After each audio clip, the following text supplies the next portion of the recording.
I'm so glad that you came across this video today, because if you're looking at the potential benefits for therapy, then that means you're contemplating therapy. At least I hope you are. I'm a PhD student in clinical psychology, and I see clients for therapy under the supervision of a licensed psychologist. And with that being said, I'm really excited about therapy. I love talking about therapy, and I personally believe that it is for everyone. So in this video, I'm going to review the potential benefits, and I hope that they're helpful to you. Welcome to Grad Life Grind. If you're new to this channel, thank you for checking it out. And if you're already a subscriber, thanks for being back again. My name is Ariel, and I'm a PhD student in clinical psychology.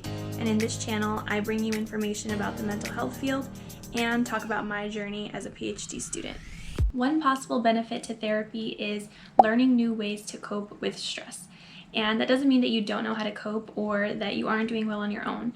What it means is that a therapist can help you troubleshoot some of the coping strategies that you've been using that may not be working for you anymore, for whatever the reason. And a therapist may also be able to offer alternative ways of coping that you may not have thought of, that you may not have tried before. And we all need different ways to cope. We all need to be able to adapt to different situations and adapt our coping strategies accordingly.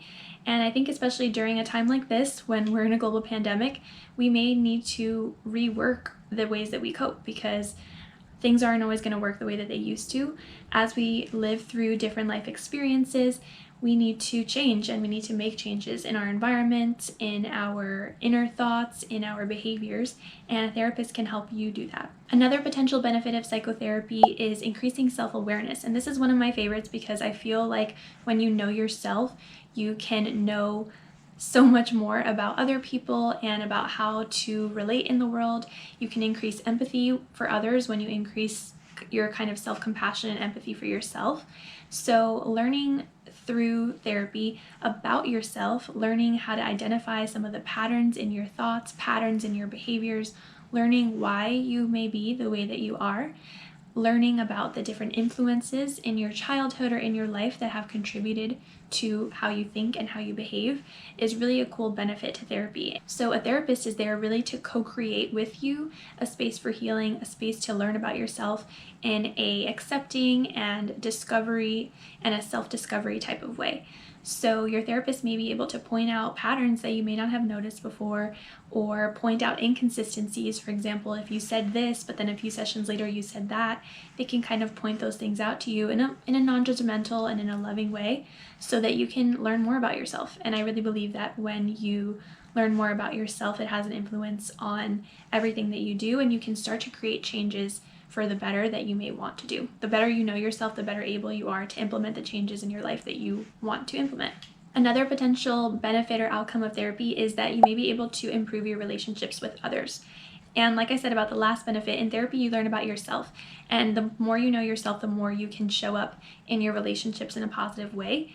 And that's kind of an indirect benefit that may come from therapy. However, improving your relationships can also be a direct benefit of therapy, because there are specific types of therapy that focus on relationships. For example, if you go to couples therapy, you're going to learn about communication and conflict strategies, and it's really designed to help you improve your relationships. So whether directly or indirectly, therapy can help improve your relationships. And I think we all want more satisfying and fulfilling relationships in our lives. An additional benefit of therapy is that you may be able to foster self-acceptance and self-love through therapy. And therapy itself is a form of self-care. I think it's a practice of self-love, giving yourself the time on a weekly basis or a bi-weekly basis to dedicate to yourself, to dedicate to processing your emotions. And it is definitely investment in yourself. And I think that there's something really beautiful about giving yourself that space, about allowing yourself to feel your feelings and spend time with a person, being a therapist, who is going to help you facilitate that healing. So I really believe that therapy is one form of self-care and self-love that can kind of snowball into other areas. Through therapy, you may learn other ways that you can take care of yourself. You may be able to see different ways that you have been hard on yourself, or ways that you could really benefit from accepting parts of yourself, and learn or start the journey of fully accepting who you are and fully loving everything about yourself, even the things that may be difficult. So I really think that that's one awesome benefit of therapy, is you're loving yourself through therapy, and then that kind of incites another process of self-love and self-discovery. So I think that's a great benefit. Lastly, as I've alluded to, one potential benefit of therapy is just being able to process difficult events, emotions, or experiences with a licensed professional. So there are things like grief and loss and big changes or transitions like divorces that are really, really hard to go through by yourself. And even though you may have a great support system, you may have friends and family who are there for you, some of these things can be really challenging to process and experience without the help of a professional. And this doesn't mean that you can't do this stuff alone, it just means that it's hard to do alone. And a therapist can be there to help you process these events in a healthy way, help you to increase or change up your coping strategies so that you can cope with this. And hopefully a therapist can also help you turn painful experiences or painful periods in your life into opportunities for growth. So these are some potential benefits to therapy. I know that this is not an all-encompassing list. There may be benefits outside of what I mentioned, but I think that it's important to note that it would be incomplete of me to mention only the benefits of therapy and not the potential problems with therapy or the field of psychology. So as much as there can be these benefits to therapy, we need to also be clear about the fact that access to therapy is a huge social issue. Therapy is also really expensive, and so not everyone can afford it.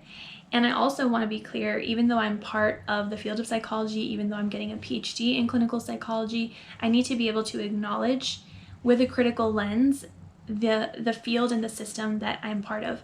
And historically speaking, the field of psychology, the field of psychiatry have marginalized and really harmed certain groups of people. And that is a generational issue. That is something that has resulted in trauma for certain groups. There are people who have had really negative experiences with mental health professionals, and I don't want to ignore that by only talking about the benefits.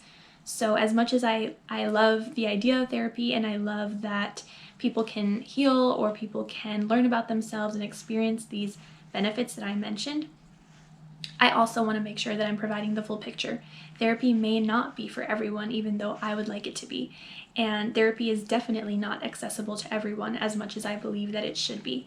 And I feel like I cannot speak to the benefits without also speaking to the problems of the field.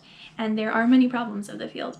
And of course, I hope that as a PhD student, as a Latinx person, that I can increase representation of people of color within the field of psychology, but we have a long, long, long way to go. And I'm only one person, so me choosing as a Latinx woman to become a psychologist does not solve the problem of therapy being affordable. It does not solve the problem that there aren't enough therapists from diverse backgrounds to serve all the people who deserve therapy. So I just wanted to be clear about that. I know that I spoke to the benefits or the potential benefits that you may glean from therapy. I also want to make sure that you know I'm not ignoring all the things that need to improve.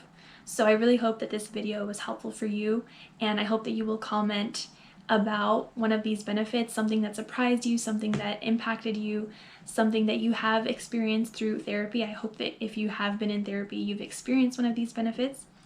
And if you're thinking about going to therapy, I hope that these benefits positively impact your decision.